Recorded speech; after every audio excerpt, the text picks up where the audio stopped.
Hello everybody and welcome to another edition of Magic Mics, proudly sponsored by our Patreon supporters and CoolStuffInc.com, where you can find cool stuff in stock every day, and our co-sponsor CardHoarder.com, offering the best inventory prices and delivery of cards for Magic Online. I am Evan Irwin, and we get started each week by saying hello to my two co-hosts, Aaron Campbell. Good evening. Ruben Bressler. Hi, how are you? No cuckoos for this one? No cuckoos. Already went through all my cuckoos.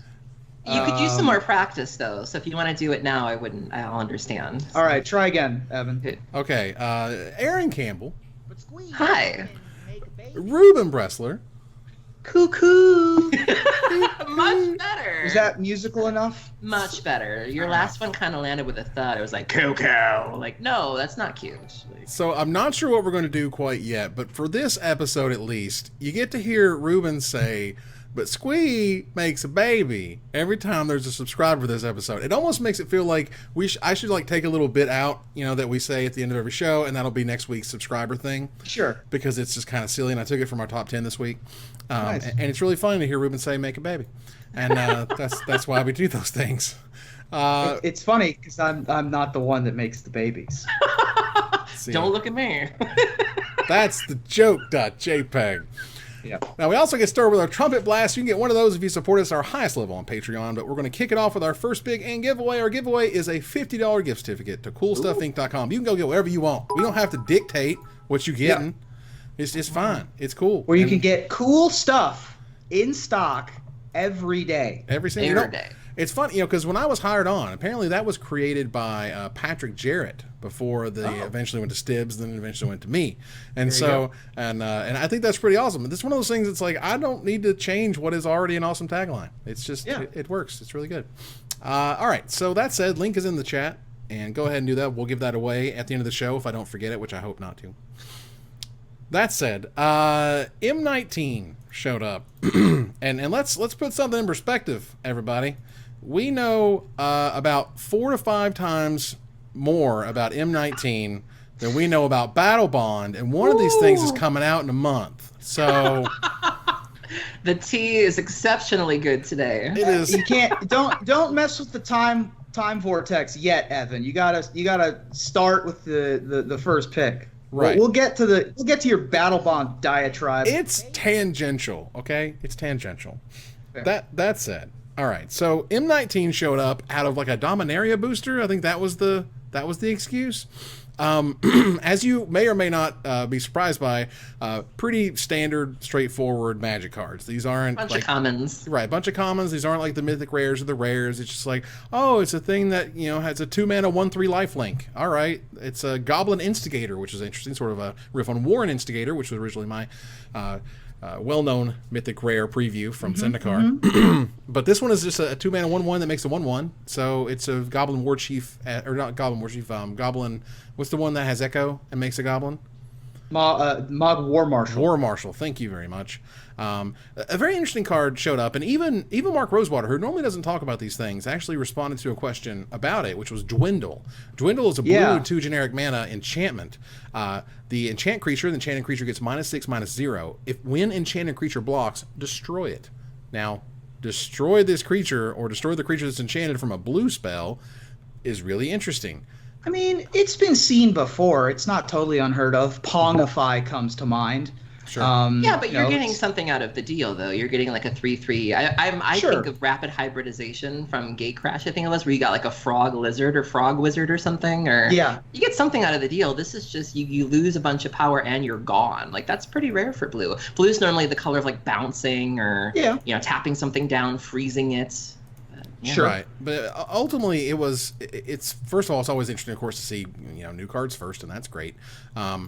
I don't really believe this was necessarily on purpose per se, because it's just like a bunch of random weird commons.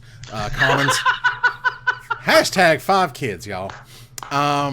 Wow. But stuff like 4-mana 3/3 haste guys, 2-mana +2/+2 enchant creatures. Again, they're on the screen now. You have your active treason, your cancels, your disperses, your mighty leaps. These are all very, very standard, cool, straightforward. Yeah. Man, the joy Aaron got out of that one is significant. But so at this point, I feel like M19 looks to be like a very straightforward, good old fashioned core set. Yeah, agreed. There's nothing really too terribly surprising. I mean, we're going to get Omen Speaker back in Standard, which is kind of cool. We're guaranteed to have 3 more months of Tormenting Voice, or 6 more months of Tormenting Voice, which I like quite a bit. I think that's just a necessary card for a limited environment that you have red in at this point. I'm most excited, obviously, for this Goblin Instigator. I'm a Dragon Fodder dude. I've played many copies of Krenko's Command in my day. Mog War Marshal, obviously, another great one. War Instigator is no joke. That is a powerful effect. And to just put it on as clean and simple as this is a tournament playable card. Make no mistake about it. That's a bold claim. I mean, I don't necessarily doubt that on that one. I think that is a very powerful effect. We've seen it in the past. The War Marshal was a standard staple at the time because it makes blockers for you, it buys you time, and 2 mana, 2 bodies, 2/2. I'll take it. I like core sets. I am not the best limited player. Like, I really don't draft and I rarely do sealed, but I have found the core sets to be easier for me in terms of like building pools and playing sealed. And so core sets are definitely one of the few sets that I will go out to pre-release for and I will enjoy, and I find to be I find the cards cohesive enough where even I can build a decent deck. So I'm excited. And let's not forget how many like format staples have come from core sets. I think we forget that sometimes, the impact that they've had on the game. And so I'm excited. Well, I mean, it's easy. Yeah, you don't know what you got till it's gone, and we haven't had a core set in a while, and so that's why we didn't have Pithing Needle during the Etherworks Marvel era, requiring historic numbers of bans. So this gives them an excuse to print those sort of catch-all answer kind of cards. I'm really and also I think that that card in particular, the Instigator, clues into more goblins coming, which means that we're probably going to have a standard goblins deck. We already have War Chief, we already have Siege Gang Commander, we already have Chain Whirler, and so all we need is another Pile Driver or Ringleader kind of reprint. And goblins are going to be rampaging all the way through Standard again. Did you see, Ruben, that there's a deck that people have been testing in Modern with Fecundity? Yes, that's the Goblin Storm deck. What used to be called, I believe it was called Dirty Storm back in the day. Dirty Kitty, okay. Dirty Kitty, yeah. Which is really misleading when you see notifications saying Dirty Kitty is going live. You're just like... Can make a baby. That's something. Who am I following? What are we doing? So either way, it's weird because this kind of pivots, again into, I guess it would be Gather the Townsfolk at this point. Oof. BattleBond. All right. Today was the day in which I have officially become concerned about BattleBond. I am worried that BattleBond may or may not succeed to its greatest potential. I'm not saying like BattleBond's just going to crap the bed. I'm sure it's going to be a fine set in many regards. But the marketing you're really going to have to explain this one to me, because I saw you tweeting about it today, and I, first of all, well done with the tweeting of like, I'm afraid, and then everyone else goes, why are you so afraid? And you say, tune into Magic Mike's every Wednesday live at just reel them on in. That was well played out of you. Thank you. This is one that I don't get why is a particularly buzzing bee in your bonnet. Let me give you an easy example as to how to get into that bonnet. That sounded weird. Ruben, I did that because Aaron was drinking something, because I'm terrible. Ruben, let's say you run a game store, okay? Ruben's friendly local game store, all right? Where you can find cool Ruben hanging out behind the counter. By himself. By himself, chilling. All right, so here's the thing, okay? So a distributor calls you up, Ruben, and says, you need to place your order for BattleBond right now. Yeah. How many boxes you buying? How many event kits are you preparing for? I don't know. What is BattleBond? Is it like an Elves versus Goblins kind of thing? See? I don't know. You got a cycle of dual lands? Hey. And we showed you the packaging 2 days ago. Like, I get, and it was really interesting. Someone also mentioned on Twitter, they said, like maybe we're just spoiled from all the leaks. And for what it's worth, we are. It's weird that we've actually kind of gotten used to these like big monster leaks a few weeks, before we really should, quote unquote. But to push it to May 18th, it's like June 7th, or it's like the pre-release like thing. I mean, on the one hand, now I totally get some concern. Like, I get some of it. My whole thing was like, how is this Evan's hill he's going to die on. Well, it's like not... I totally get that they are, and I think it's a little bit of like they're just, as you mentioned during the pre-show, they're basking in the success of Dominaria, and so they're trying to live out that, you know, those salad days a little bit longer, right. And so they don't want to step on the excitement that Dominaria still has. Mm-hmm. But yeah, it is a little strange that we have heard nothing. I mean, and by heard nothing, I mean, like, we usually get preview cards for spoiler seasons, and obviously BattleBond is a smaller expansion, so we might, you know, we're like 50-50 on those kind of things. Right. But we haven't heard anything about BattleBond at all. And it's getting really concerning for store runners. And again, because, you know, Cool Stuff Inc. not only has Cool Stuff Inc. the website, they also have 7 stores. So we have to begin to sanction events. We have to get ready for these events. And you have to say, well, this set uses 4 packs for draft and 6 packs for sealed, and that's super weird. Like, because you normally use 6 packs and 8 packs for sealed and draft for a 2-headed giant. So, like, why is that? And if I'm a store and my players are like, hey, we want like the traditional experience that we've always had with 2-headed giant, we want to do this weird like get less packs thing, that sounds crappy. And so then do you make the event for what Wizards wants you to, or do you want it for what your players want to? If you want it for what Wizards wants you to do it for, you're kind of going to need to explain why that is. Is it because the power level is so much higher on these things, you don't have to worry about a bunch of chaff that you're going to have to go through? Because if you only open up so many cards and you have to build a deck out of those cards, I mean, you're going to have to use what...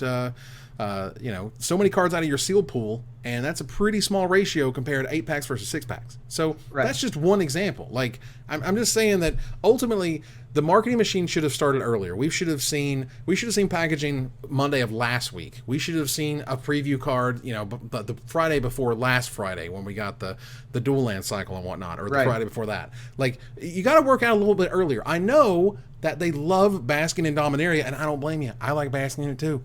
But here's your problem. Wizards is making too many products. But if you're going to make that many products, you have to give that many products time to get people excited about it, to talk about it, and show it, and give little bits and pieces. And like, it's just, for a store, it's causing problems, because right now, people are expected to order things literally just in the dark. Yeah. And it says, and Gavin Verhey recently tweeted that BattleBond previews are starting the 18th of this month. And the WPN website opened up, you can schedule BattleBond preview events for June 2nd, which is 2 weeks later. 2 weeks later. So this just seems like they're cramming a whole lot into a small amount of time. It's just going to, and when, you know, there's probably going to inevitably be issues with this, and they're going to be like, man, I wonder what we could have done. Like, I'm telling you right now, Wizards, please just get on the ball right now. Post something up on Friday. I know it's going to take a day to get your stuff together.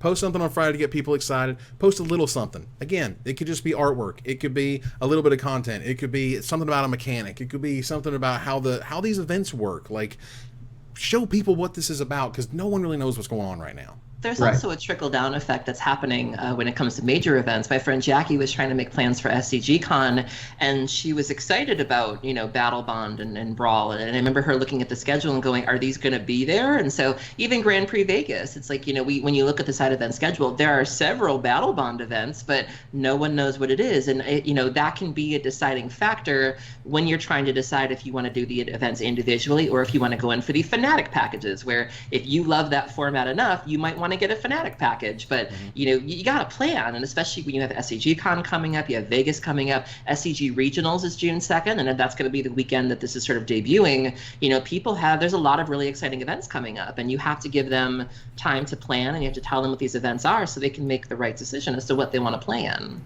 Right.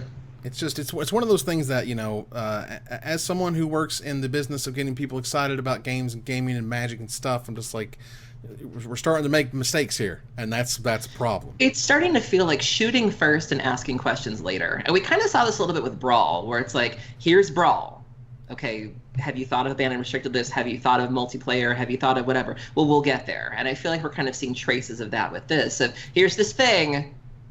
We'll get there in a minute. It's just like, no, it's got to be the other way around. Yeah. Right. It's okay if you were like, to example, just spoil some of the lesser cards, some of the commons, the uncommons, or whatever. It's like that's okay, because we understand we're in this weird period. We're between M19 and Dominaria, and that's strange. And this is your special draft thing, and I get it. And also MTG Youngmage, who happens to be hanging out in the chat. Shout out to him.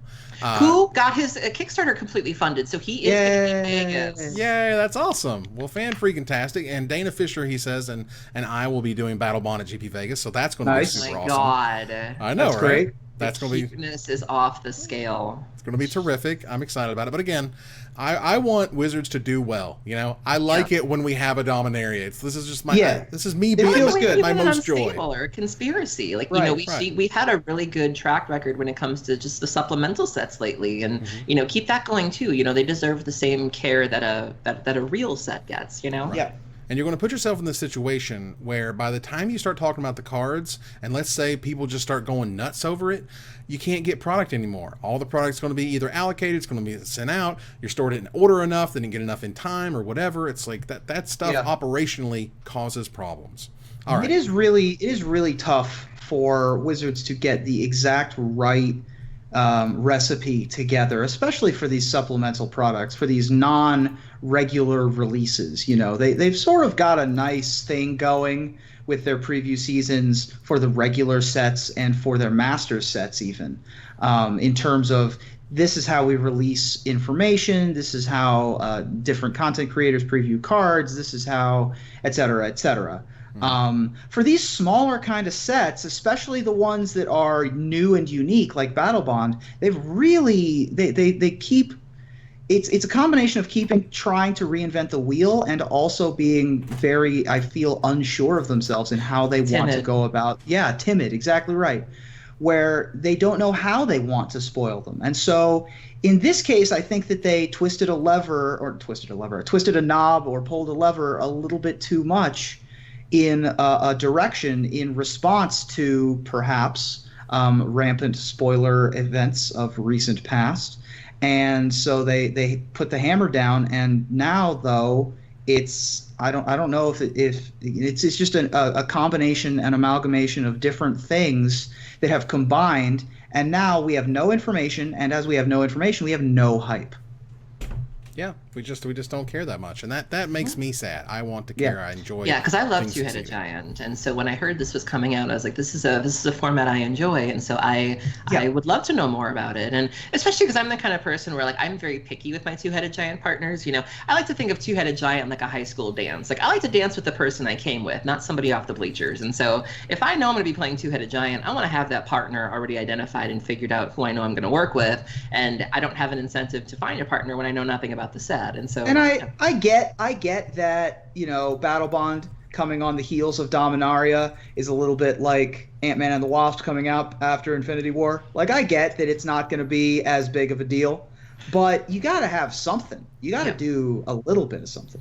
Well, the release date is June 2nd. The preview events are the release date is June 8th. The preview events are June 2nd. June 2nd and 3rd, I think. Right. Yeah. And again, it is May 9th, guys.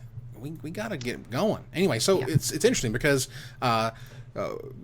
Gavin Barry himself talked a little bit about a new era. He talked about different eras of Magic and said, there's definitely some sort of milestones, obviously, in the way that Magic has worked. And you have he says he separates product design into 4 eras.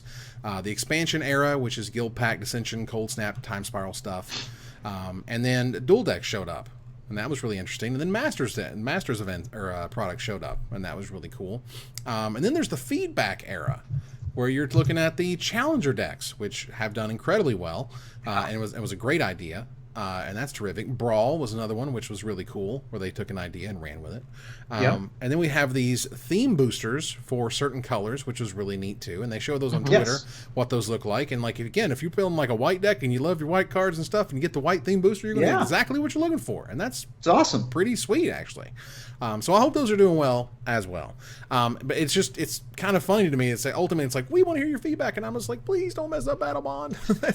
That's my feedback right now. The other fun thing for me is, I guess this is not really these are 2 ships passing in the night because they go for 2 different audiences, but BattleBond comes out the weekend of the Pro Tour. Now, it's not like the Pro Tour players are going to be all BattleBond, and the BattleBond players are all Pro Tour players. But it is still going to be a little bit weird to have, the signal is going to get lost. There's going to be a lot of noise. Something's going to happen. I mean, and I'll give you a good example. Explorers of Ixalan. Remember that product? Remember that was like a board gamey type thing, and you had. And it wasn't bad though. It wasn't bad. It just got kind of buried. It just got buried. It wasn't like it was a bad product. It's just there's only so much stuff you can throw into the pipeline, and the tubes get clogged, and sometimes the Explorers of Ixalan, the ones on the other side of the clog, you never see it. You're just like, oh, okay, that was cool. I'm not buying that because I'm buying a box of Dominaria. Consult your doctor if your tubes get clogged. Consult your doctor if you're judging for more than what would you say, Ruben? More than 3 cards a turn? Or? More than 3 cards a turn, I think, is you should consult your doctor. Fantastic. So ask your doctor if you're healthy enough for Two-Headed Giant. Healthy enough for battle bonds, huh? Happy enough for BattleBond. Yeah. Ruben, tell us a little bit about the Spectrum Awards in 2018 and how Magic crushed it. Right. Well, so the Spectrum Awards are a art awards show that focuses on fantasy and sci-fi and science fiction and things like that. And they've been around now for 25 years. This is the 25th anniversary of the Spectrum Awards. It was established in 1993, so it's right there with Magic the Gathering. And Magic has long been a part of the Spectrum Awards, and this year the industry category was won and took second place by Magic the Gathering art pieces. This year's winner was Seb McKinnon's Stasis piece. This is the Magic Online exclusive, I believe. I don't believe that this is paper.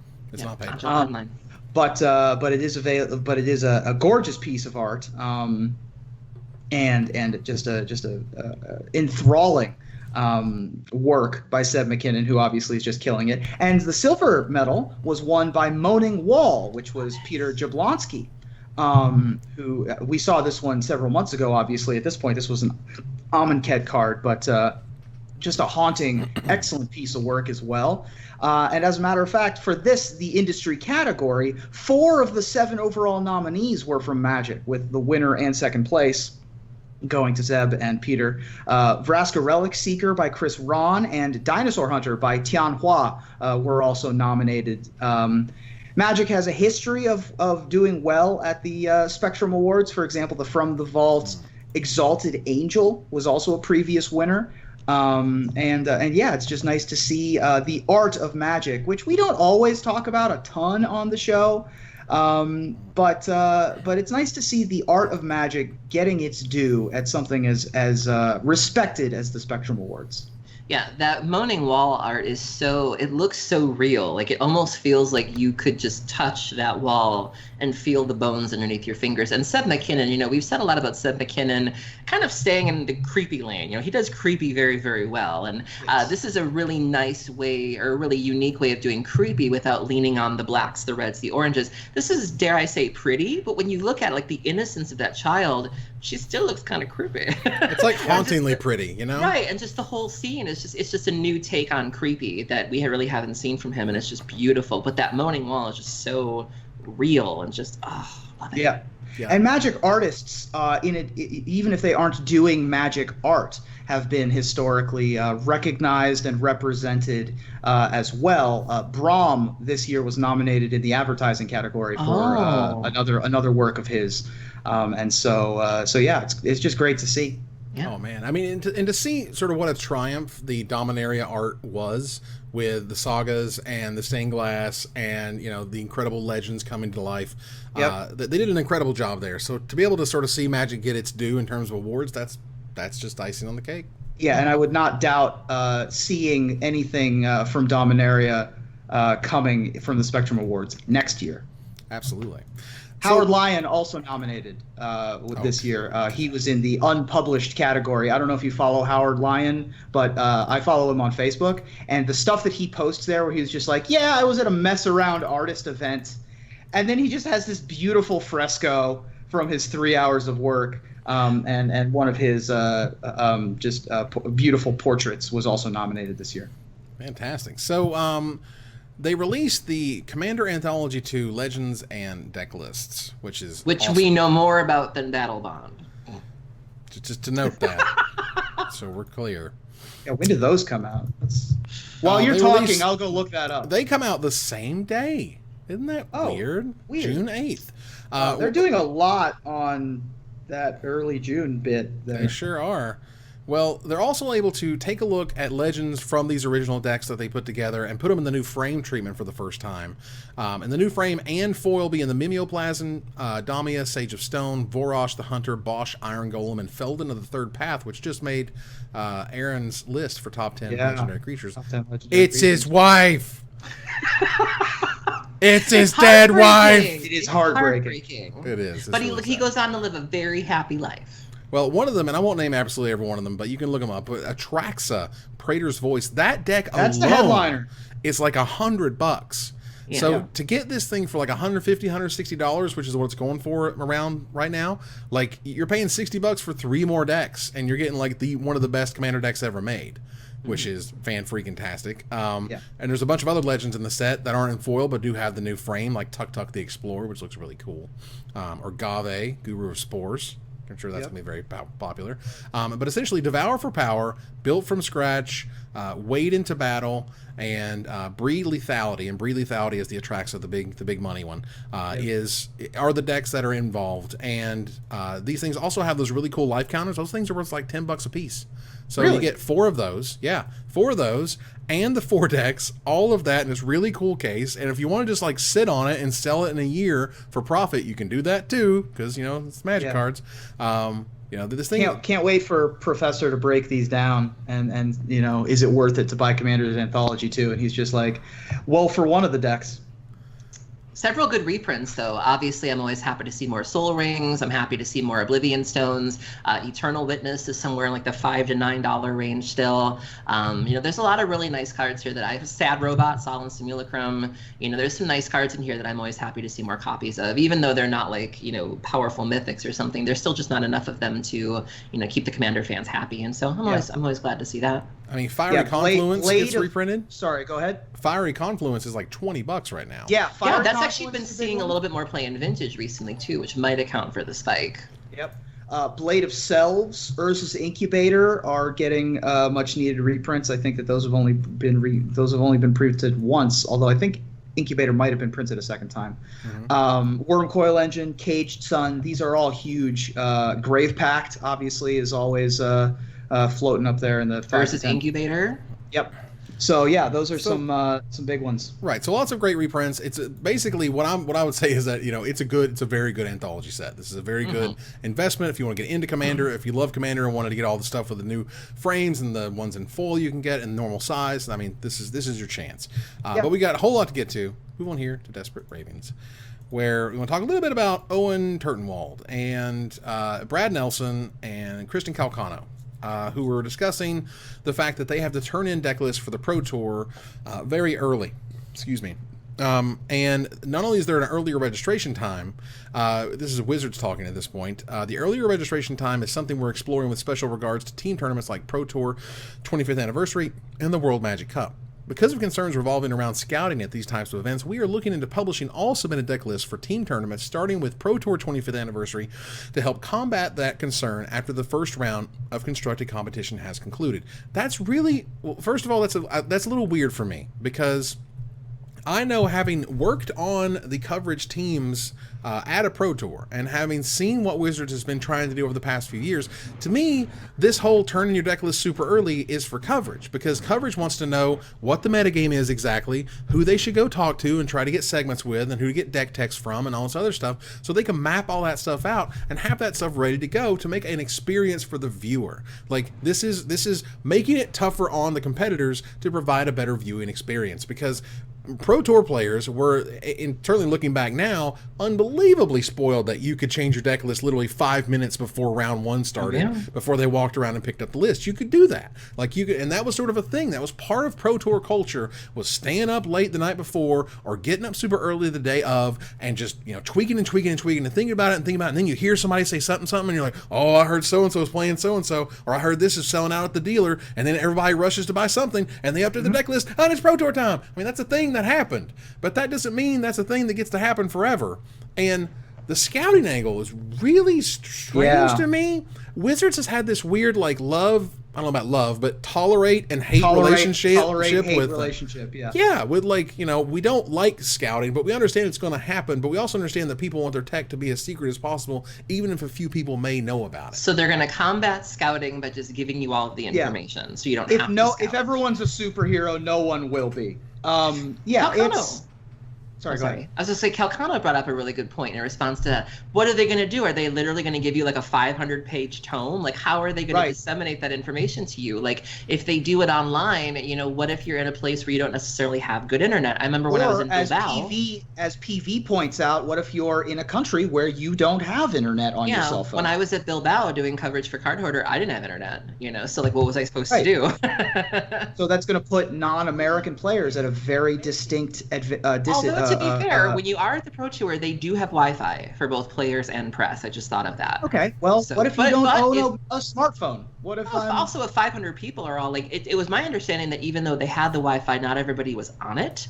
But if all 500 players need to be on the Wi-Fi wasn't great, and so that could be a problem. It's weird. There's like, you know, they're going to print them all out. Of course, you're not going to print them all out. They're going to say phone book. Right. It's going to be like either they have computers set up, you know, computer stations you can use, or they have Wi-Fi in the venue, and it's like it's going to suck to be you if you don't have internet or if the Wi-Fi sucks. But it's a weird sort of way to do it, because this is one of those like breaking the norms things. This is one of those things that they've never done. If anything, they've tried to keep those lists as private and as confidential as possible for as long as possible, even to the point where Wizards wouldn't always put up every list that went X1 or every list that went, you know, to a very high record, because if you give out too much tech too early, that's a problem for the metagame, right? I don't know, is it? Because now it's like everybody gets their 75 after round 1. Do they do this in other games like Hearthstone? Like in Hearthstone, do you know what people's lists are? Yes. So typically for Hearthstone tournaments, the way it works is just like the Super League, you have a list of 4 decks and you can ban one of them. And then you have 3 decks remaining, and then there's a best 3 out of 5 where you have to win with each of your 3 decks. That's typically how it works in Hearthstone.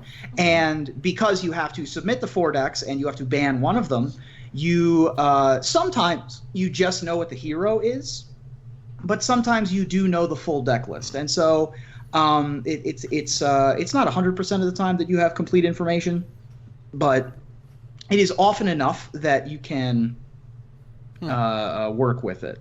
Right. But can they say, like, have you noticed, and I don't play Hearthstone, so I'm genuinely curious, but can you say that has had a negative impact on the game? Because it sounds like that's where they're going with this. It sounds like they're trying to say if we have all this information, we are going to be adversely affected. Like, has that affected Hearthstone? Not that I've heard. I've never heard this conversation from Hearthstone. Okay, now, so no one's ever said we wish you didn't know what we were playing. Not that I'm aware of. Now, again, I'm not as entrenched in the Hearthstone community as I am in the Magic community, and so I don't follow as many of the Hearthstone pros and their conversations. But I can safely say that because Hearthstone began on the internet, because it is inherently a computer-based game, because it's so easy to pull up deck lists, because you're already on your computer, and you know, if you're playing on the ladder and you're playing at home, you can just pull up whatever the most popular deck lists are, or if you recognize the name of someone you're playing against, you can go search what they've been playing recently. And so complete information is much easier to come by in Hearthstone, and has always sort of been inherent to that game. And so there isn't really an alternative in Hearthstone so much as there was in Magic. Magic grew up in the era of vinyl, when we were still playing stickball. We aren't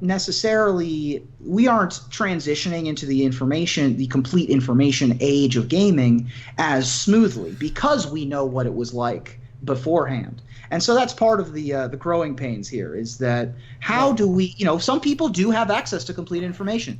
The big teams have specific folks, sometimes they're managers, sometimes they're just friends who take notes and put them in a spreadsheet for whoever's on their teams. And so the big teams have a major advantage in that point. And this is one way of trying to level the playing field, but also just comes with a whole host of other problems. Well, here's what I like. There's a point made by Ryan Waters on Twitter, and this is a pretty good way to think about it. He says, Magic the Gathering, where we can't publish all the 5.0 lists on Magic Online. Hello. So the format doesn't get solved too quickly, but we can publish every deck list of participants in a Pro Tour after round 1. Well, I mean, one you of could these also for argue. coverage. Well, you could This also is all argue for coverage. This for me is for coverage, not this You scouting. could also argue that the Pro Tour metagame is so different than like what you're going to face at like your local game store, what you'd face in an open. And I've certainly made that mistake before of seeing a really neat deck at the Pro Tour, seeing a deck tech running out and buying the deck, and then realizing that this deck is not going to work in real life. And I think even the pros have said that. I think even even Shota, when Shota showed up with that Grixis control deck at that one Pro Tour that was standard and was like, yeah, I made it the night before, I think even he was saying that, like, listen, this was a one-time thing. And so I don't think that's so much a concern because these decks are tailored for a very unique metagame. I'm not sure that argument necessarily holds water, but I do like it. The other problem with comparing this to Hearthstone and other games like that is that Magic has a sideboard, and that is a huge piece of the strategic element of Magic, is that 2/3 of the games are including cards that don't start in your main deck. And so publishing not just lists, but sideboards is going to be a drastic shift in how people prepare for Pro Tours. Especially if you play a deck that is weak to sideboard cards like mine. Like, I think if you're playing Affinity or you're playing Dredge and you know specifically what hate they're running, that makes the game go significantly better for you rather than sort of, fumbling around in the dark and hoping you can hit that. That's a game changer. I would argue that a way to solve both of the issues is that that they're still going to get the deck list as early as they want, which I think is by Wednesday, and the Pro Tour starts on Friday, which is to publish the 60 cards. Don't publish the deck lists, just publish the 60 cards. Now, everybody gets to see your main deck, and that's fine. But usually, the tech, the stuff you've really been working on is about those 2/3 of your games. Those are the ones you really want to be able to pull in that like killer card that they weren't looking for. And people are going to hear about it, and people are going to write down stuff, and you're going to have a little bit of that like scouting thing that you're not really cool with, but you were kind of okay with, but now you're not cool with it again.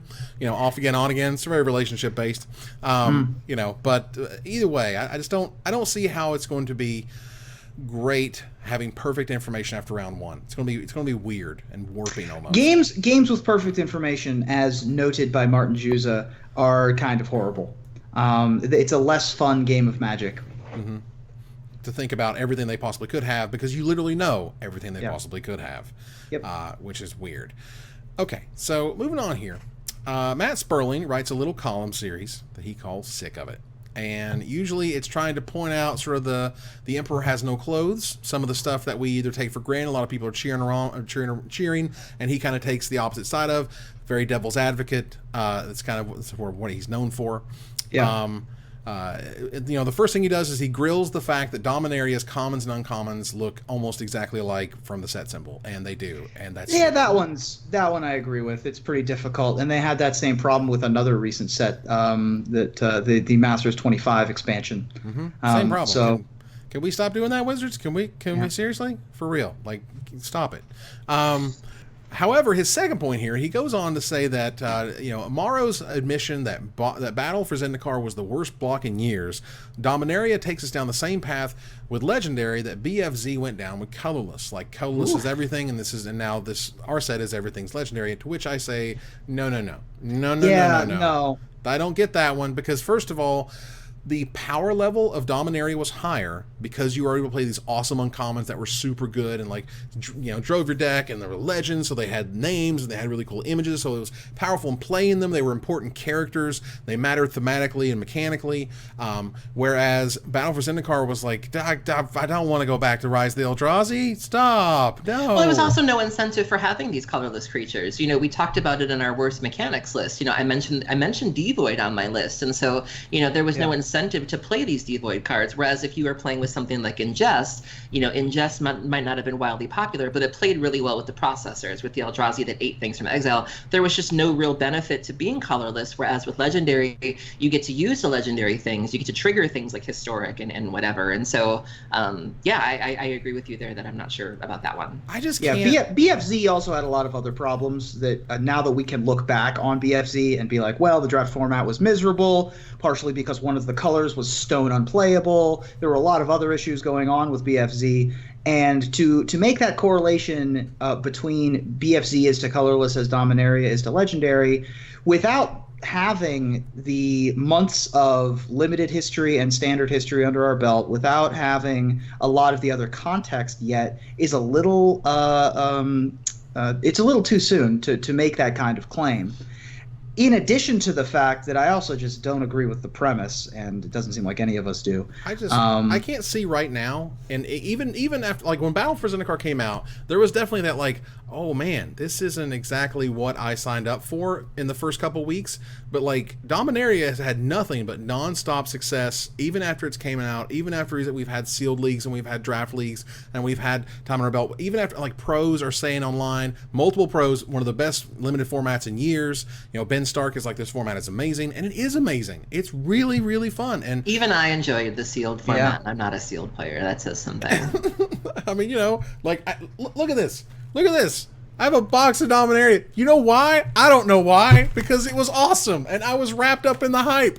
And I bought a box of Dominaria because I don't know what I'm going to do with it yet, but I want to have it because this set is important, and this set is great. I swear to God. Put it in a closet and leave it there for 5 years. There you go. So this is one of the golden ages of Magic, and I will not tolerate this design is bad. No, this design is amazing. Anyway. Next up, he rants a little bit about uncommons, about how Icy Manipulator, In Bolus's Clutches, and Song of Freyalise are uncommon. And for what it's worth, they are very, very good. Also, I would also note that every single one of these dies to a disenchant. So play main deck Disenchant Hate in your limited decks because you need to. Standard now too. Steal Away is everywhere. We're seeing the Sagas see play. Oh yeah, there's more of enough reason to play Artifact and Enchantment Hate in Standard. Oh yeah, so like these cards are good, and it also reminds you, play main deck Disenchants, because Song of Freyalise, that card is not fair. Like, I think it was crapped on to start with, but like, having played against it and with it, that card is busted. That card is nuts. I'm gonna have to go back and watch our set review for Dominaria and be a little embarrassed that none of us looked at Song of Freyalise and thought anything of it. Yeah, we were just like, weird, whatever. Like, no. I think by the time we got to green, though, we were just so tired. We were pretty tired. Like, it was pretty far off the rails. It's what happens when you talk about Magic cards for 15 hours. I also thought, to be fair, that green was the worst color for limited when we were doing the set review, and I could not have been more wrong. Yeah, green's very good. Green might be the best color in Dominaria. It's close. With white and blue, I think. Yeah. But either way, skipping a few of his points, I'm going to go down here to openly rooting for people to stop playing the stupid cards you printed a little while back. Which is, Aaron Forsyth was like, look, standard PTQ, no Hazards, no Scarab Gods, woo woo. And it's just like, yeah, but there's this whole Karn, and we won't be sick of Karn by the time it's about ready to rotate out, because Karn's kind of in everything right now. That is a thing. Okay. I want to go back for a second. I personally related to his number 5, which is where he's saying people who made Saproling tokens on turn 2 and asking me if I had tokens. Like, I'm not saying you have to have the exact token, but you better have something. And more importantly, if you're going to beat me with my tokens, we ain't going out like that. Like, have your stuff with you. It can be a face down card. It can be whatever, but yeah, that's my number one pet peeve is, no, you're not going to use my dice and my tokens and then kill me with them. We're not doing that. If you've played enough paper Magic, you have played against the person who takes the little tiny piece of paper and writes the 1 on it, and then takes the other little piece of paper, puts the 2 on it, and they try to like turn these little like slivers of garbage. It's ridiculous. I would even take that too, but it's the people who just sort of, like he said, when you're playing against somebody, he said he was at GP Columbus and he's at round 7, and in 7 rounds that person still did not have a procedure for that, where it's like, you've had 7 rounds, like, fix that.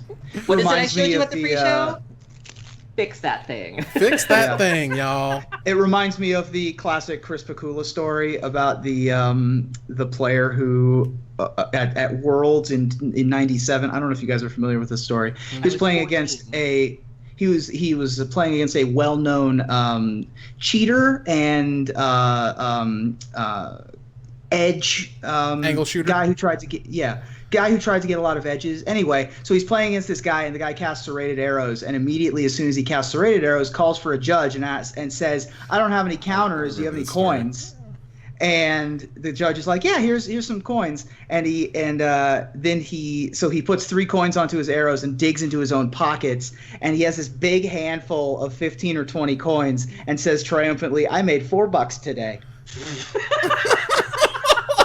Get every edge. That's one of the most Magic-y player things I've ever heard in my life. Wow. It's a great story. I respect the hustle. Yeah, that's a BDM story, I believe. No, that's a well, it might be a BDM story. Well, told by BDM story. I've heard it was Pikula was in the match. Yeah. Gotcha.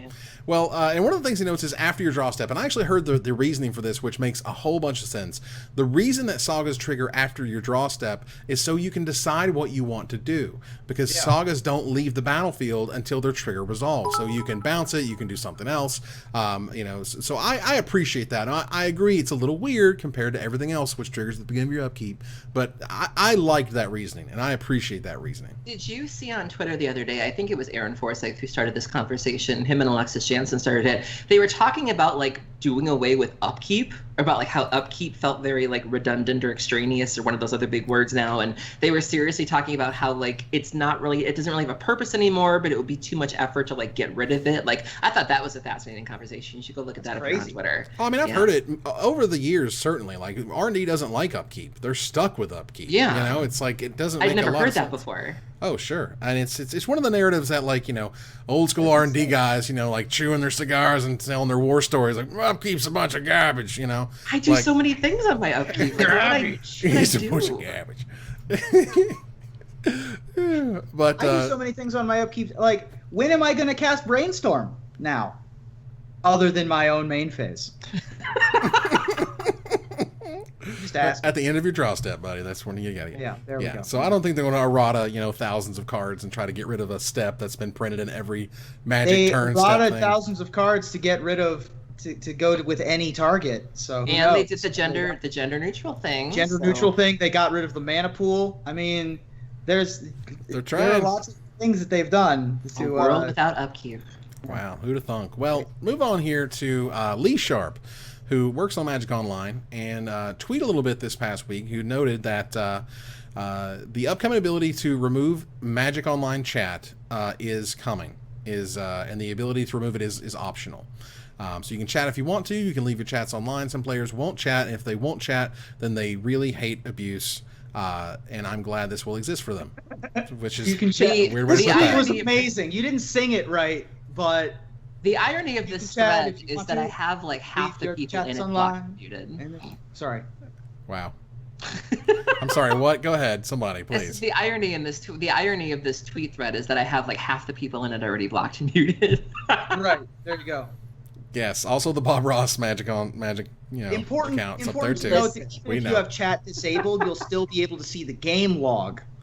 So if you want to have your the game log up on the left or on the right side of your screen, you can still see that without having to bother with the chat. So what we're saying is you can chat if you want to. You can leave your chats behind. But if your friends don't chat, and if they don't chat, then they're no friends of mine. Yes. Thank you, Riptide Pro Lab. As performed by Men Without Chats. Wow. Oh my God. That hit so subliminal. That's straight 80s kid hit right there. All right. Wizards came up with a cute little promotion that is actually working, and I appreciate that because sometimes this could have gone like horribly awry too. Yes, this could have gone, I guess, straight nasty is a way to think about it.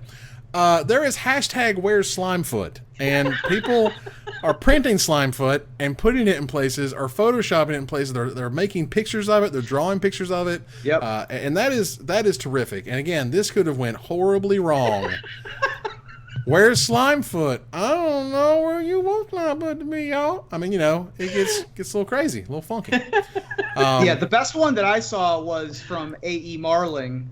I'm posting this Yes. in our Google Doc, by the way, so that you can have access to it. He does these Put like it on the political screen. projections where he projects things onto buildings, and He likes to project stuff onto the Twitter building, for example, or various other places. Anyway, he projected 100-foot Slimefoot onto the Twitter building Love for the Where's Slimefoot hashtag, which I thought was delightful. Right. That is fantastic because, you know, being able to take Slimefoot and just like embrace him in some way that doesn't really cost Wizards anything, doesn't really cost you anything depending on how you're going to do it, you know, is sweet. So I've got here on the screen here a 100-foot tall Slimefoot. There you go. Are we talking about the Magic story at some point? I guess I can wait to be angry about how Slimefoot hasn't shown up in the Magic story yet. Spoiler alert. What's he going to do?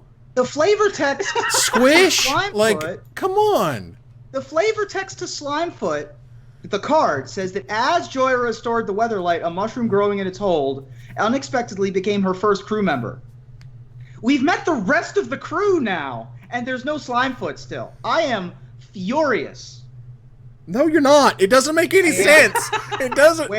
It's a mushroom. Where's Slimefoot in the Magic story? Oh is my what God. I have to say. Ruben's demanding. That's my question. We say that representation matters, and Ruben wants to see his Sapperling representation. I want my Fungal Plots brothers. He's a fun guy. You're a fun guy. Everybody wants to meet the fun guy. Hashtag represent the baby. Is what represent the baby. Where's the baby? Don't eat the baby. Oh, you gotta eat the baby. Don't eat the baby. Well, you can eat the baby if you roast it nicely, like a nice portobello. If you put it on your grill. I appreciate that, like, they tried to give, like, Sapperlings or something an arc, you know, in Dominaria. It's just like, Sapperlings are grown to be eaten. Yeah. You grow the baby to eat the baby. That's what you do. I know. It's weird. I don't understand. Like, what's he going to write? And he squished his way across the boards. I mean, I don't know. It's a little silly. All right. So, that said, we're going to go infinite here a little bit. Raph Levy. Good old Raphael Levy. One of the coolest and most awesome pros ever to be part of Magic.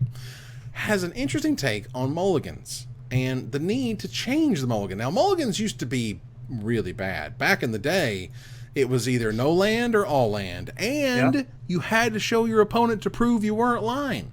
You only got one a game. Yeah. I only used one mulligan once a game, so that sucked. Let me tell you, there were games that just were non-games because Keldorn Outpost existed, and oops, I kept my six spell strip mine hand or whatever, and you just die, and you're just done. So he mentions sort of how it went through the process of going to Paris. Pro Tour Paris enters the Paris mulligan, which is what we now know is like 6 go to 7, or 7 go to 6, 6 go to 5, so on and so forth. And then later, we had the Vancouver mulligan, which is you could scry 1 if you mulliganed at all. And so what he was arguing was that for every mulligan you take, when you keep that hand, you get to scry individually that many times. So if you mulligan down to 5, you scry 1, and then you scry 1 again. If you mulligan to 4, you scry 1, you scry 1, you scry 1. You don't get to scry multiple. You don't get to scry 2, scry 3. No. This is individual, back after back. So, you know, the idea that essentially if you're going down to 5, and if you like your top card, you just put it on top twice, which is fine. And is that better than what we currently have? Are we sort of trying to solve the problem of trying to make real games of Magic? Because I feel like that's what this whole thing was about anyway. The whole reason we're scrying anyway. But how do you feel about this? Yeah, I mean, it's an interesting topic of conversation. I think that is one solution. The one that I've always been partial to personally was that you started at your 7, and if you mulliganed, you mulligan to 6 and then scry. And then the next mulligan would be mulligan to 6, no scry. And then mulligan to 5 with a scry, mulligan to 5 with no scry, so on and so forth. That was my original thought on how they could futz with the Vancouver mulligan a little bit. Yeah, the idea of mulliganing multiple times, scrying 1 3 times if you mull down to 4, like, you're already at a super disadvantage. Is giving them a few more scries really changing things? I mean, probably not. It's certainly something worth talking about. I like the idea. The other interesting thing about the scry mulligan is that it has made certain decks better. based on when it was introduced. For example, Lantern is significantly better because you can, if your opponent scries to the top and you play a Lantern piece, you can just scry their piece away, which is kind of hilarious. Yeah, I think it's I am happy that Raph at least brought the idea up. I think that we can always be improving. When they introduced the Vancouver Mulligan, we were shocked. We were like, why would they do, like, why do they need to do this? And turns out it was a great decision. Right. A lot of their stuff has been stuff like that, where it was like, wow, this isn't a problem we thought we needed solved, but look at that. Turns out it's decent. And so I think that, always exploring, always changing, always looking to improve. And I think that this is a decent place to start. Yeah, I mean, as somebody who won a game the other night on a mulligan to 1. Brush your shoulders off. Just was brush the one them. a bizarre? Sure was. Okay. Well, wow. I think this rule is great. Like, I'd be all for like scry 7 to find a bizarre. Yes. But no, I think this is, we still see those games and we still hear those stories of, somebody being at the Pro Tour, being on camera, playing for something really important, and then they're not really getting a chance to play because either they're getting, mana screwed, mana flooded. It still is something that affects how entertaining Magic can be to watch. And so I'm all for them looking for alternatives. I think the Vancouver method is fine. I know when I play Commander with my local pod, we do what's called partial Paris. I don't know if that's the same as the Paris, but you basically partial Paris is different. Yeah. Okay, yeah. So you can choose like you like your hand, but you hate 2 cards. You can go ahead and swap those 2 Shuffle cards. those away. Yeah. I'm all for them continuing to review this because we're still seeing those times where it just isn't entertaining to watch. And if that's something we're trying to do, if we want to make Magic that esport, if we want, you can get it out. You can get it out. I swear, it's fine. If we want to, make Magic the best game it can be to watch, that is something we're going to need to work on because it still affects a non-zero amount of games. Absolutely. So maybe, but literally you just said like, let me scry 7 times to find my Bizarre Baghdad. That's kind of exactly what I don't want to happen, right? For what it's worth. Well, yeah, you're like, is that a Bizarre? No. Is that a Bizarre? No. Is that a Bizarre? Okay, let's do this 7 times. I'm sure Dredge isn't the only deck that has that sort of, looking for exactly one card. Doesn't matter what the rest of the cards in the deck are. Mm-hmm.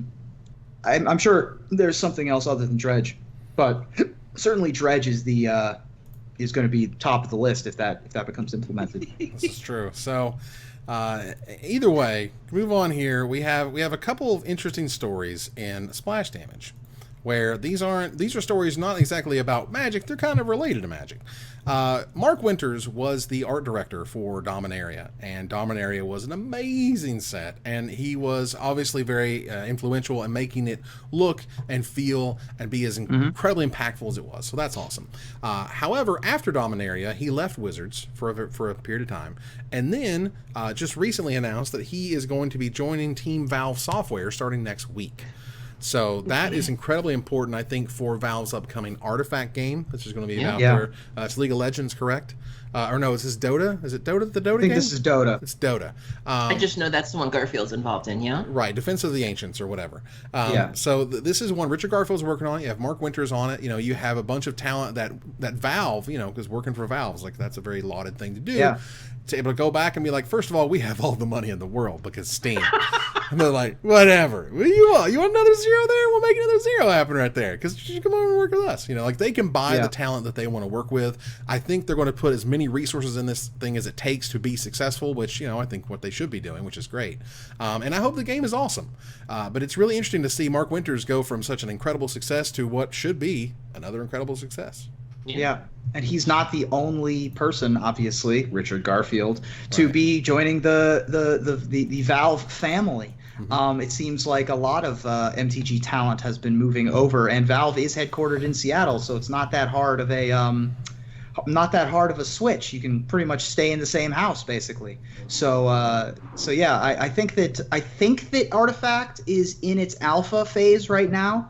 I'm not completely sure on that, but I'm pretty sure that they're working on that. So that probably means that Mark will be the artistic brain behind the very first expansion that comes out from that game when it is released to the public. So that's very exciting. That's super cool. But also knows that it's probably going to be even that much longer before we get to see the game actually. Yeah. Oh yeah, it's going to be forever. I mean, Valve is very well known for like, we're going to work on it until it's done, no matter how long it takes. So that's a thing.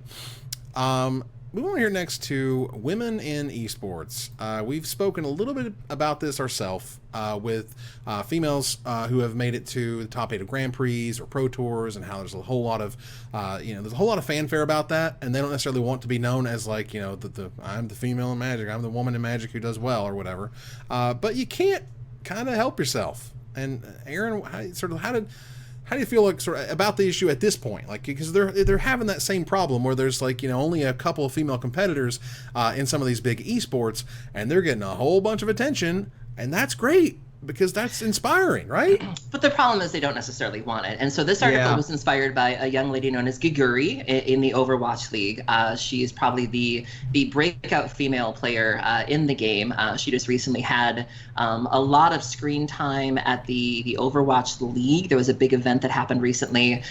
She flew to America. It was pretty much her coming out party, but she's been very vocal about the fact that she doesn't want to be known or looked up to simply because she's a female player. And we've seen that with other women as well who sort of broken through. And so there really is this complicated feeling of like, you want to respect their wishes for not, lauding them for that. But at the same time, they can't deny the impact that they're having on thousands of girls who are seeing them and feeling this sort of validation, seeing someone like them kind of break through.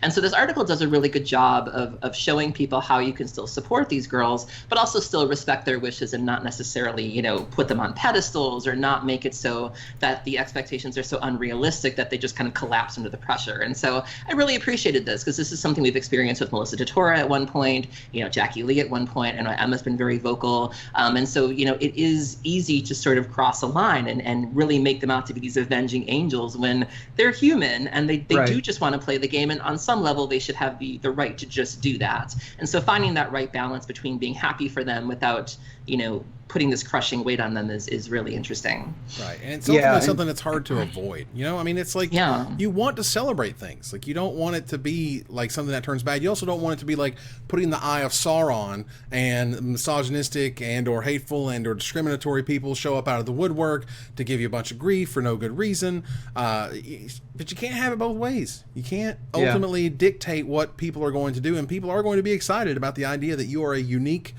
not like the rest type and that competitor. You did it. Yeah, because there are so few of us, and so when someone breaks through, you just want to kind of like hold them tight and never let them go, and you really got to temper that. Right. So, there are. I mean, it's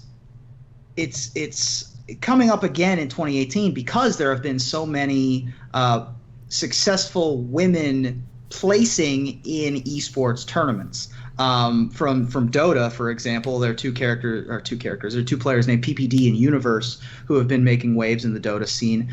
Scarlet, Sasha Hosnan from StarCraft, recently won the Intel Extreme Masters tournament, which is a StarCraft 2 event. And I mean, obviously in Magic, we've actually had an uptick in this is it's sort of like an undulating wave, and we're at another crest of women doing very well in Magic tournaments. We had our first Grand Prix winner, qualifier for the Magic Online Championship Series. Lots of women doing very well on the Star City Games circuit. So it is not surprising to see this sort of conversation pop up again. But it is nice to see this particular kind of article from rockpapershotgun.com, which is a great name, about, they don't want, at some point it would be nice. It will be nice. The day when it comes, and it will come someday, where you won't go, that's a female esports athlete. Well, interesting. I mean, just like today, we aren't like, oh, look, a female computer designer. That's fascinating. How interesting. Like, people don't, well, it's not. I have an 8-year-old daughter, and if the number one way I feel like I could get her excited about Magic is to be like, you see this Dana Fisher girl? She likes it. She's playing it. She's doing well. Like, that's a thing, because that representation, right, Aaron? Like, that's what you're looking for, is because something to look up to, something to, to say like, oh, aspire to. Yeah, they did it. I can do it. Like, it's not impossible. People like me can do well in that field. So So we'll see how it like turns when out. Ruben sees Slimefoot in the Magic story, he says, "I can do that." See, if Slimefoot can do it, even a slimy dude like me with slimy feet like me Slimefoot. If you don't, that's why you never see my. That's why you never see my feet, because they're quite slimy. They're squishy floppy, and that's how they're going to communicate. It's going to be great. Mm-hmm. All right, so moving on here, there was an interesting thing that showed up for Overwatch. Overwatch is going to sell a pink Mercy skin to benefit breast cancer research, which I thought was just terrific. And it's noteworthy. They didn't pick Susan Komen because Susan Komen is trash. They picked a good breast cancer charity, so good on them. That is very nice. The game director showed up and recorded a special message. He had been personally affected by breast cancer, and why they're doing this, it's only available for a limited time. It's $15, and yeah, that's expensive, but it's a charitable donation. But it's a skin. And it's a skin you're going to get to have and show off forever, and that's really cool. So, this is the type of stuff I would love to see Magic Arena or even Hearthstone, for what it's worth, to really embrace. Like, yeah, it works in Overwatch, but you also have all these other properties where you could do stuff like that. Well, World of Warcraft has been doing that for years. I seem to recall their pets. They sometimes offer these pets. I remember there was a really terrible, I think it was a hurricane or something happened in Southeast Asia, and they had sold a certain pet where all the money went to that. So Blizzard itself is no stranger to doing things like this. It's just interesting to see these sort of Overwatch spin on it as well. But I also lost my mother to breast cancer. It'll be 3 years in July that she passed. And so I'm always happy to see initiatives like this. And I'm even happier to see them pick good charities. Because you see that sometimes with autism, where it's like, there are certain autism charities that are terrible. And they're like, give money here. And it's like, no. There are better charities that are not trying to fix autism. And so to see them support a charity is a good thing. To see them support a good charity is even better. And I'm all for this. If I played Overwatch, I would do it. Right. Yeah. And, again, if you offered me a pink back for my cards on MTG Arena, that's awesome. That pertains to me because I don't play Overwatch. So this is cool. Yeah. But I would be buying Overwatch to buy this to give a donation. I should just give a donation. Yeah. You know what I mean? Yeah, exactly. Because I'm not really going to play Overwatch as much as I'm going to play Magic Arena or whatever. Oh, God, I would love to see you in Overwatch. Hello, everybody. Evan Irwin's Torbjorn cosplay at the next the whole family Comic-Con. Just port somewhere and the whole. I really like this. I think it's great that this is really helpful in a lot of ways. The proceeds are going to cancer research, and it also saves fake lives in that every team will guarantee to have a Mercy on their team. So yes, nice, which is sweet. So you need that healer, need that party balance. And protect your healer. Yeah, don't let them get destroyed. So, and I said this a little bit in the pre-show, which was, when I was a kid, playing video games was a weird thing. They had some silly video game shows they had for a little while on TV, and that was neat and weird and stuff and whatever. But never in a million years would I have imagined that a sports Emmy would go to the coverage of a video game championship held in a live arena, sent out to hundreds of thousands, if not 1 million plus fans watching it. It's ridiculous because Riot Games is winning the Sports Emmy for 2017 World Championship broadcast. And over the NBA Finals, college basketball, NBA All-Star Weekend. Those were the other competitors. I mean, over ESPN's college basketball. Basketball. I mean, I can't imagine. It's incredible. You say never in a million years like you weren't a kid a million years ago. It's fair. Wow. Well, thanks. When the rocks were soft. So Evan's drinking that slow water. He's been around for a while. That's right. Never aging. Yeah, that's how it's working. But either way, I thought that was terrific. It was nice to note. And it's there can be coverage that is so good, it actually rivals what you think of as the top tier, can't get any better than this. I mean, I remember watching this because this League of Legends final, first of all, whenever it's on Twitch, it's obviously 120,000 people are watching it or whatever. And the chat is trash. What in the world is going on? And then I remember watching this. This was live from Beijing at the Bird's Nest, the Olympic Stadium. And they had that AR dragon that swooped into the stage during their opening ceremonies. And I was just like, that is the coolest thing I've ever seen ever. I am totally on board, even though I have no idea what's going on. Yeah. You said the Bird's Nest? Bird's Nest, the national stadium in Beijing. Go Google Beijing National Stadium. It looks like a bird's nest. Fascinating. Yeah, I wish I could follow League of Legends or whatever. I try to. Yeah. It's just a kind of a hot mess of things running around and abilities going off, but it's whatever. It's tough to follow if you aren't familiar with the genre. I even still have trouble following it because there's just so much going on at all times. Luckily, I had enough friends in college that played Dota and League of Legends that I can sort of follow.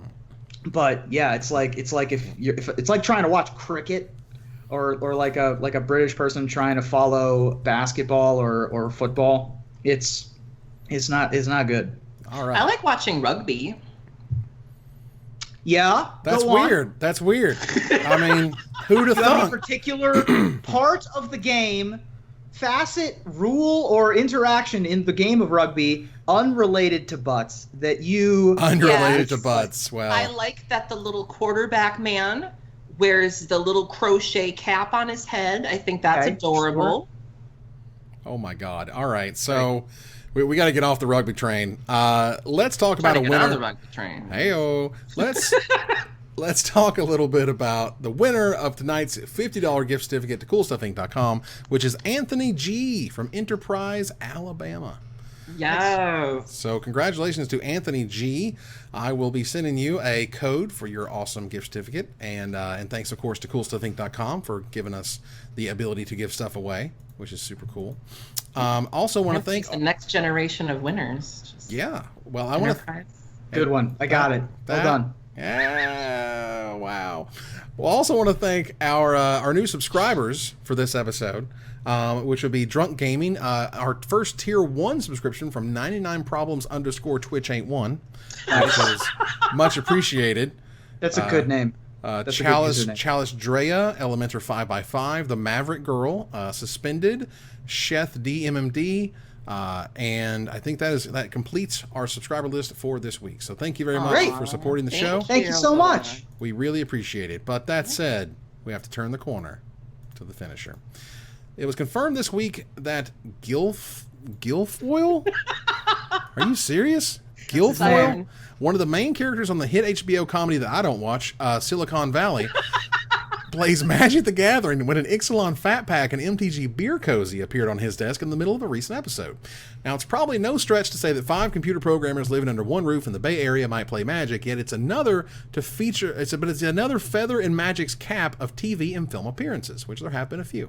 So what other pop culture crossovers are you looking forward to in the coming months, Aaron? Well, with the success of this year's Met Gala theme of heavenly bodies, fashion, and the Catholic imagination, and other off-the-wall motifs in the past, like superheroes, punk, and China, I'm excited for fashion's biggest night out in 2019, when the theme will be Magic the Gathering, fashion from the multiverse. Just better work. Wow. It's better. Realness. Yes. Because when you think fashion, you think Magic the Gathering. Yes. Oh, you certainly better than did. Fashion from the Fashionless. Yes. Okay. Well, go ahead, Ruben. Ruben, go for it, buddy. You tell me. I hate to jump to conclusions, but I assume I'm next. You are, buddy. Childish Gambino's This Is America dropped this week and already has more than 50 million views on YouTube. And his alter ego, Donald Glover, brought Saturday Night Live some of its best ratings in years. So the obvious next step is the media mogul's next project. His Donald Glover Childish Gambino flip card in the next set. This is Dominaria. Oh man, just like a lightning bolt, comes down. This is Dominaria, and just like starts. Oh man, that's so cool. That's Childish of Alara, just like him bursting out of the ground. Wow. All right, so and Ruben, I think you need to write the end of this one because I don't have one. While you're in the middle of typing this, hope you remember your joke, bro. Yeah. That said, you're on a timer starting now. The Avengers Infinity War is breaking all kinds of records. This is serious. He hasn't written the punchline. has broken all kinds of records, already topping $1.5 billion at the worldwide box office for the epic superhero movie event. So the next logical step is for Phase 4 of the Marvel Cinematic Universe to include the most ambitious crossover attempt in history, when Jace, Liliana, and the rest of the Gatewatch make their debut in this summer's The Gatewatchers Age of Yargle. That's nice. I legitimately didn't write a punchline to that joke. I wrote the setup and was like, oh, I'll get back to the punchline. And then we started doing other stuff, and then you mentioned it. It was like, oh, okay, great. Well, that's the best I could come up with. There was no easy way to say that, so I just had to say it. Oh my God. That said, that ends another episode of Magic Mics. Thank you for joining us here live to discuss all things Magic. Thank you, Aaron. Thank you for having me. Thank you, Ruben. Yeah, no problem. I'll try to write all of the jokes next time. Maybe the jokes are at 100%, not 95. When in doubt, Yargle. Yargle's a good one to come back to. Lean into the Yargle. You just lean in. Come back to the well that is Yargle. It works. Yeah. That's great. All right, so we're going to go here to our final Sargle. I want to thank our sponsor, CoolStuffInc.com, our co-sponsor, CardHoarder.com, my co-hosts, Aaron Campbell and Ruben Bressler. You guys for watching, and hope you support us at Patreon.com/MagicMics. Visit our website at MagicMicspodcast.com, or follow, like, tweet, favorite, share, subscribe to everything social that helps people we exist. Catch us online at Twitch.tv/MagicMics. I forgot to go to the final slide because they just watched me read. On Twitter at Magic Mike's Cat. I just realized, I'm like, wait, I'm on screen. Our Magic Mike's subreddit at the Magic Mike's page on Facebook. Talk to us privately at magicmikespodcast@gmail.com. Follow the audio-only podcast at magicmikespodcast.libsyn.com, or find us on iTunes, or join us here next week. Same time, same place, for another episode of Magic Mike's. Good night, everybody.